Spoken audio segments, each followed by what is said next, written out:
All right, fight fans. Good Saturday to you. It has been a minute since we all got to talk boxing, and I'm happy to be back talking some boxing with you. I've missed some decent fights these last 3 weeks since I was last with you, but last night I did happen to catch some Friday night fights, and it was the Mike Tyson v. Jake Paul card. We're going to start with the rematch between Katie Taylor and Amanda Serrano. The first time they fought, I took Amanda Serrano by unanimous decision. She lost that fight, as you all. And this time I went back with Serrano and I picked her by unanimous decision. This time they were fighting at super lightweight. As you all know, Katie Taylor got the victory. She won it by decision. Let's talk about the pros and the cons. First, let's talk about Katie Taylor. Her hand speed is still there. I actually did not realize that Katie Taylor is now 38 years old, but her hand speed is still there. She put together some decent shots. I should say I kind of like the fact that she was trying to counter Serrano. She was backing into the ropes. We know that that's what got Katie in trouble in the first fight, that she was backing into the ropes, and then Serrano was cornering her and throwing those hard shots. This time, when they backed into the corner, it seems that Katie was doing it to try to counter Amanda with a hard right hand. Kind of reminds me of Roy Jones, who was commentating last night. When he fought Antonio Tarver in the first fight, Roy was back against the ropes, but a lot of the times he did it because he wanted to catch Tarver with a hard counter right hand. Taylor was doing pretty much the same there. As for the cons, I did not like the fact that Taylor was doing more holding than she did in the first fight. I didn't like the fact that she seemed to be very front foot heavy. I also did not like the fact that she was allowing herself to get in the slugfest, which does not suit her. She is more of a boxer than a slugger. As for Amanda Serrano, the pros would be, I thought that she looked good at the weight. She's actually, some of you may not know this, but she's actually fought at super lightweight before. This is not her first time at 140 pounds. I know she generally fights in the lower weights, but she's fought here before. I thought that she looked good in the weight. She looked bigger than Katie Taylor. I like the fact that she was more strategic in this fight and she was not necessarily going for the kill shots. Sorry, fight fans. There was a con of Katie Taylor's that I'm also going to say about Serrano. Katie Taylor did very little to no body work. Okay, back to Amanda with the pros.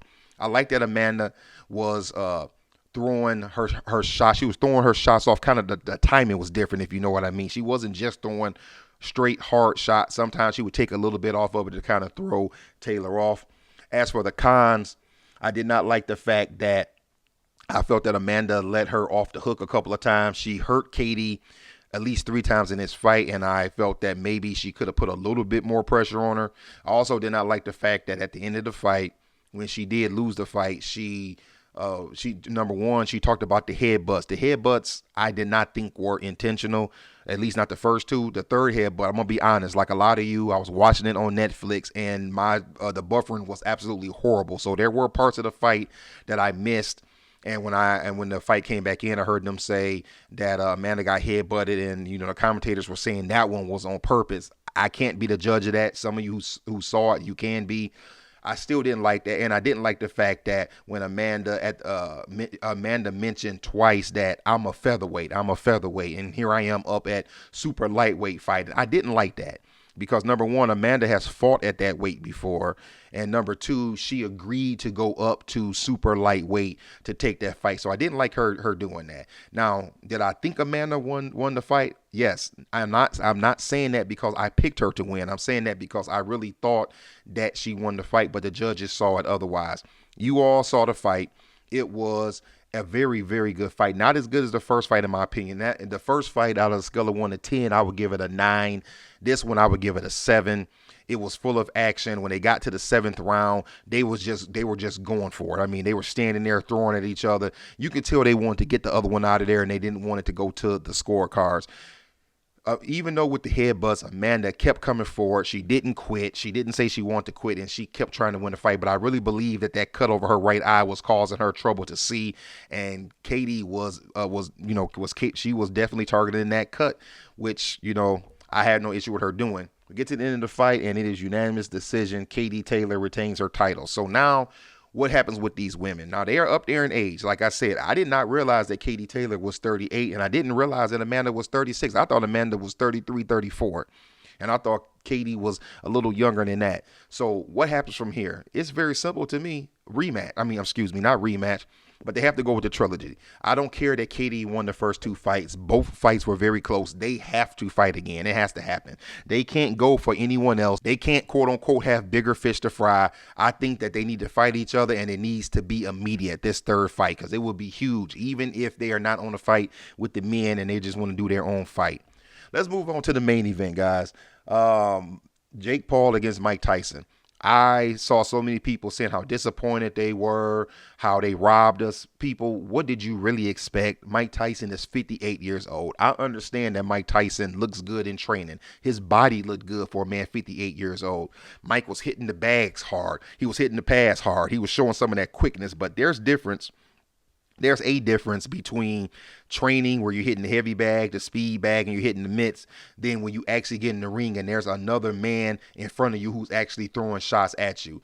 This pretty much went how I thought it was going to go, to be honest with you all. I knew that Jake Paul would throw the jab and he would carry Mike. He didn't hold as much as I thought he would, but he would carry Mike to the end of the fight. I think that Jake Paul had too much respect for Mike Tyson to just literally tee off on him the way he did Tyron Woodley and some of the other guys that he fought. And Mike Tyson, listen, he showed his age. I mean, what did any of you expect a 58-year-old man to really get in there and do? Did you really expect him to turn back the clock and be the Mike Tyson from, man, forget 1986 or 1995. Did you even expect him to be the Mike Tyson from 2003, the one that knocked out Clifford 18? I mean, were you really expecting to see that?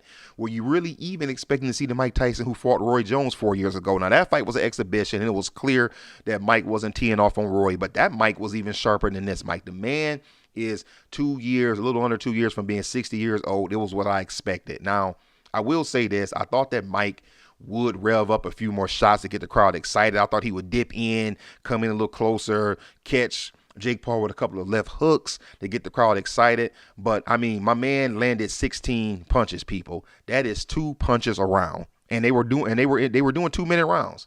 Mike landed 2 punches around. Listen, this was just for Mike Tyson to make a little money. As he said himself, it gave him something to look forward to. He took it serious. Did you see the way Mike's body looked? He took it serious. He was in shape. His gut, he didn't have a gut hanging over. He took it serious. And I think that this was for Mike's own mental. It was for him to get in shape, give him something to look forward to, get him revved up and excited again. Just this one more time, because we know Mike's not going to fight again, and Mike got paid. That's really what this was about. Mike was never going to beat Jake Paul unless Jake Paul did something stupid and Mike literally teed off on him and Jake Paul did something dumb like put his chin out there for Mike to hit. As for Jake Paul, listen, he has improved as a boxer. I just think that he needs to fight more. This is like his 12th fight, maybe 13th. I don't really remember. He needs to fight more. He needs to fight people a little closer in his age. I don't care what caliber they're at. He needs to be fighting 3-4 times a year before he talks about fighting someone on the level of a Canelo Alvarez. But listen, if Canelo Alvarez sees that and says, you know what, let's make it a huge payday and do it in May, guess what? We can complain, but we all going to chime in for the circus there as well. All right, fight fans, that's pretty much my thoughts on that fight. What did you all think? Were you excited? Were you entertained? Listen, I know you weren't entertained with that Paul Tyson fight, but what about the undercards? Mario Barrios and Amos Ramos put on a good show. I know I didn't touch on that fight, but they put on a pretty good fight. And it just was what it was. So what do you want to see next for Taylor and Serrano? Are you with me? Do you want to see the trilogy? Or do you maybe want to see one of them go up and take on one of the welterweights? Do you maybe want to see Amanda go down and fight someone like a Baumgartner or someone like that? And as far as Jake Paul, what would you like to see him do next? Would you like to see him fight? I saw somebody say on Twitter, and I agree with this. He said that his next fight should be KSI. Go ahead and knock him out and then fight a guy like Tony Bellew, a guy who's a good boxer, who's past his prime, but it can give him some name recognition, and it would be somebody that's credible. All right, if you haven't already, like, comment, subscribe, hit the notification bell so we can keep talking boxing. All right, fight fans, that's all I got for this one. Until next time, peace.